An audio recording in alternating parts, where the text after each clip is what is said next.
After Apple Picking by Robert Frost. The story or situation in this poem is that a man has been picking apples with his long two-pointed ladder towards heaven still, and he stops picking apples as he says that he is done with apple picking now, and is overtired, suggesting that he has been picking apples for a length of time already. He then moves on to talk about a barrel that he didn't fill, creating a sense of regret. We then enter the narrator's dream as he is drowsing off into winter sleep, a dream where magnified apples appear and disappear, suggesting that this poem is acting as an extended metaphor or allegory rather than literal, and the orchard that this poem is set in represents the world that we live in, a world full of opportunities and dreams. It is clear that the narrator's fears of leaving behind some opportunities that he could not cherish in hand and not let fall, which has led him to become overtired, which leads us to the destination. Perhaps Frost is wanting the reader to reconsider the value of constantly striving to achieve every dream and opportunity in order to reach paradise, or toward heaven still, when in the end our lives just end in human sleep, which we could argue is a euphemism for death, or perhaps a reminder that we cannot have every opportunity in life. Much of Frost's poetry, like After Apple Picking, describes ordinary events taking place in a rural setting, often on the kind of farm where he lived for many years. Many poems also use such settings to pose broad questions concerning the meaning of human life, and the relationships between man and the natural world. Few of these poems are as clearly allegorical as this one. In the setting of the poem, we are faced with the unspecified orchard, which creates ambiguity, allowing us to attach metaphorical rather than literal meaning. The development of the setting becomes hallucinatory and dreamlike. There is imagery of darkness, coldness, isolation, death, and hibernation. The ladder is pointing towards heaven still, representing humans striving to reach for paradise or heaven. The winter sleep in the orchard suggests change, transition to the end of life, death, perhaps signifying that the narrator is unable to reach for any more opportunities in life.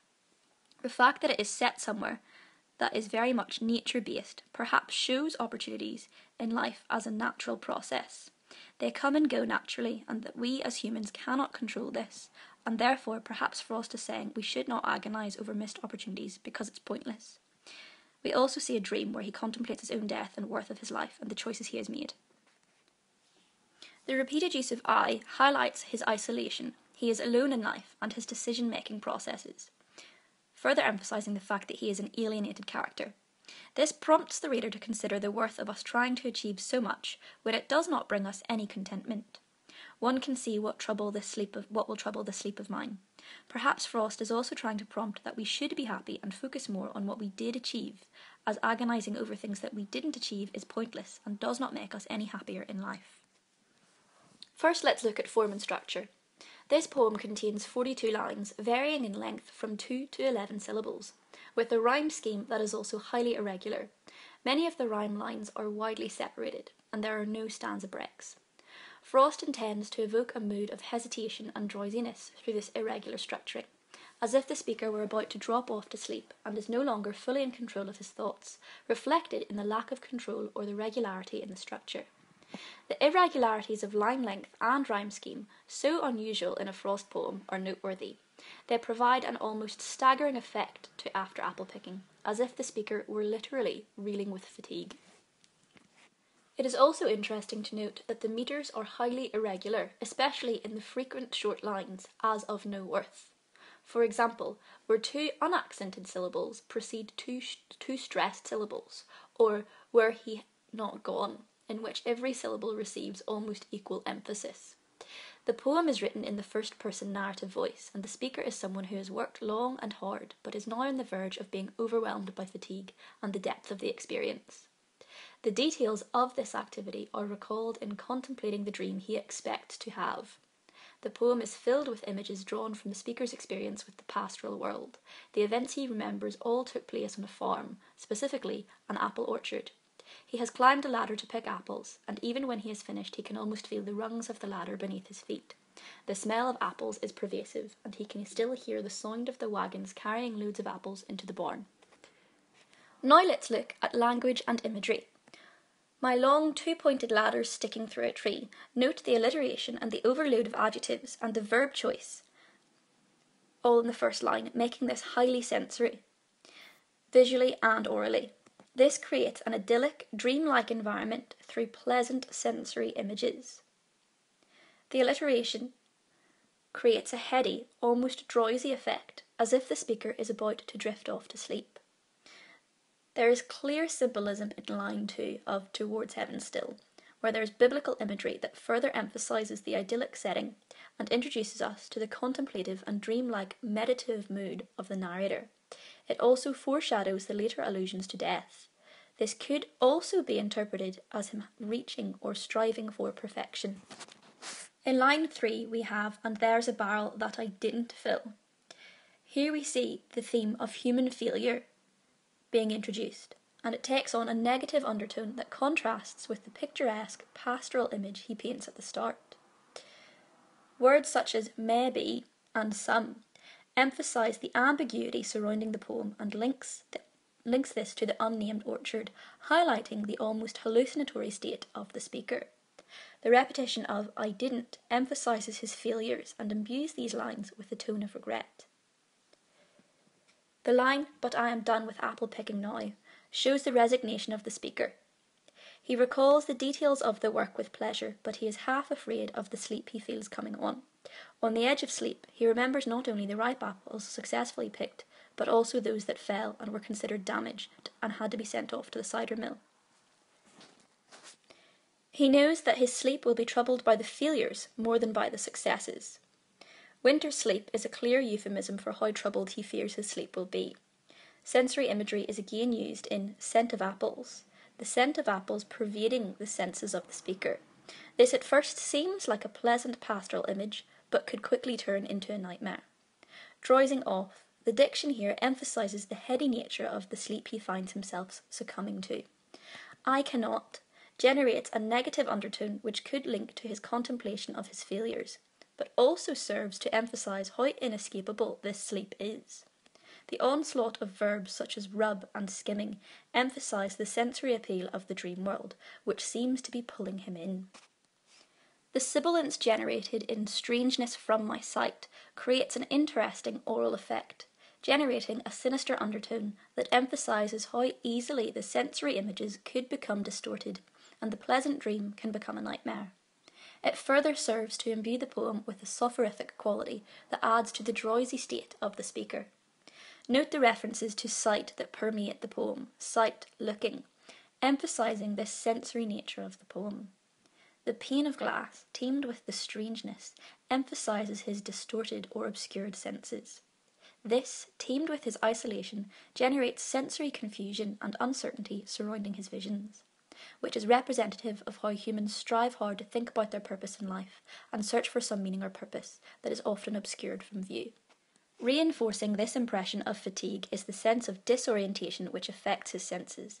Images of sight, smell, movement, hearing and touch are all used.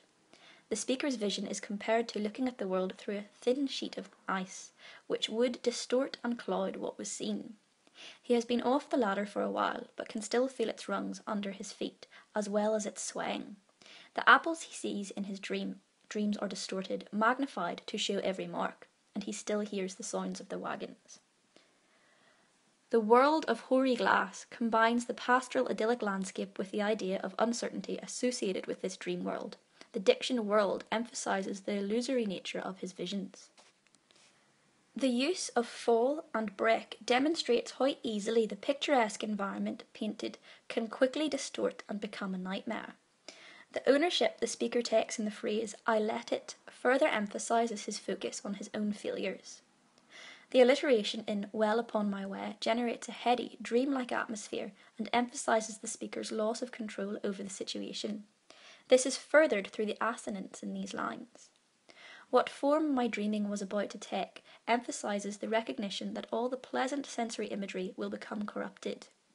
The repetition of "end" and the juxtaposition of internally rhyming words such as "appear" and "disappear" further adds to the sensory and somewhat phantasmal reverie the speaker experiences. He seems to be plagued by his failures, the things he didn't do. Note the sensory overload of the descriptive "every fleck of russet showing clear," which creates strong visual imagery, with the reader imagining the vivid hues of red on the apple. The alliteration in Arch not only keeps the ek, further emphasises the fatigue that the narrator feels. The diction, pressure, emphasises how overtired and exhausted the narrator is. Feel and hearing emphasises the heightened use of senses to depict an idealised pastoral environment that has become distorted. The verb choice sway adds to the hypnotic rhythm of the poem, and the alliteration in bows bend further emphasises this hypnotic soporific effect. The onomatopoeic rumbling sound generates oral imagery. Load on load, the repetition here emphasises the feeling of being overwhelmed. For I have had too much of apple picking, I am overtired. The enjambment here emphasises his weariness, the alliteration emphasising the depth of his despair, and contributes to the drowsy notes of the poem. The caesura generated through the use of the colon serves to heighten his exhaustion. There is clear symbolism in the metaphor great harvest. The speaker finds that the large harvest for which he had wished for has become excessive. He has had too much of apple picking and contemplates his purpose in life and his worth. He appears anxious to cherish in hand the opportunities that come his way, in fear of missing the key to the great harvest that leads to his reaching the heaven he desires. He is not sure about the nature of the sleep that he is about to drop into, whether it will be ordinary sleep, more like a hibernation, or more like death. The repetition and alliteration in the lines "there were 10,000 fruit to touch" emphasises how excessive the experience has become for the narrator. Not let fall emphasises this preoccupation the narrator has with fears of leaving behind some opportunities, which is reiterated through not let cherish, emphasising his tone of regret. The verb choice struck connotes the nightmarish elements of the dream, magnifying the imperfections of the apple. Bruised, spiked with stubble, here we can see that the adjectival phrases teamed with sibilants emphasises his regret at his feelings. As of no worth further emphasises this fear at missing opportunities. Also note the further reference to sight through see. What will trouble this? The alliteration here contributes to the overall drowsy feeling. Note the euphemistic sleep of mine, which shows the narrator contemplating his destination, whether he will have a long sleep or just some human sleep, with the implication here being death. Note also how the woodchuck is personified. Even he is gone from the scene, leaving the narrator alone to reflect on the worth of his life and the opportunities or dreams he has achieved. The woodchuck allows comparisons of death and hibernation, a symbol for nature, life, spring and rebirth, which could suggest that this human sleep, meaning death, is the start of a new life in heaven still, where humans are free like the woodchuck. This links to the destination of the poem, as although there are other opportunities in life that we as humans sacrificed and didn't pick, none of this matters at the end of life. A new journey begins in heaven, where we can be free, signifying that it is pointless to agonise over things that we have left undone. The lessons of after apple picking could be applied to almost any line of endeavour which the participant loves and enjoys but finds exhausting, partly because of the loving effort required. For Frost himself, the poem is most likely intended to describe his feelings about poetry after writing it over a period of years. After apple picking may have been a response to that disappointment, an expression of his uncertainty about his future as a poet. Now, however, he is forced to realise that the experience has drained him. He cannot forget any aspect of it, nor does he regret having lived as he has, but he has no desire to continue.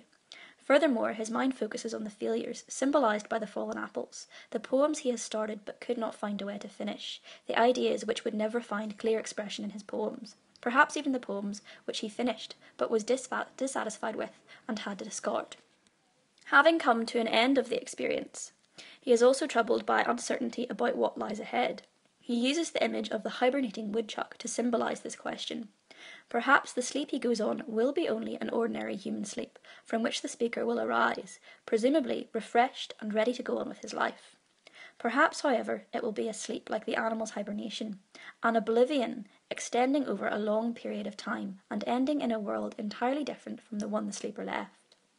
The question also raises an issue that Frost was often concerned with, that of what, if anything, may lie beyond death. It is typical of Frost's approach to the larger questions of life that he does not provide or even suggest an answer to the question he raises, preferring to leave the reader to find the way to his or her own answers. The poem finally leaves the impression that the sensory enjoyment of the endeavour provides its true justification, but that the larger issues it implies are beyond human understanding. In After Apple Picking, Frost uses the following tones. A negative tone that focuses on the things he didn't do, the barrels he didn't fill, apples he didn't pick, suggesting disappointment in how he has led his life and the pressure he has felt constantly having to cherish many opportunities. There is also a tone of regret, but it could also be described as reflective, contemplative, or meditative. Themes explored. There is an absence of characters, excluding the narrator, emphasising the theme of isolation or loneliness. There is also a strong theme of fatigue, excessiveness, failure, contemplation, rural work, and death.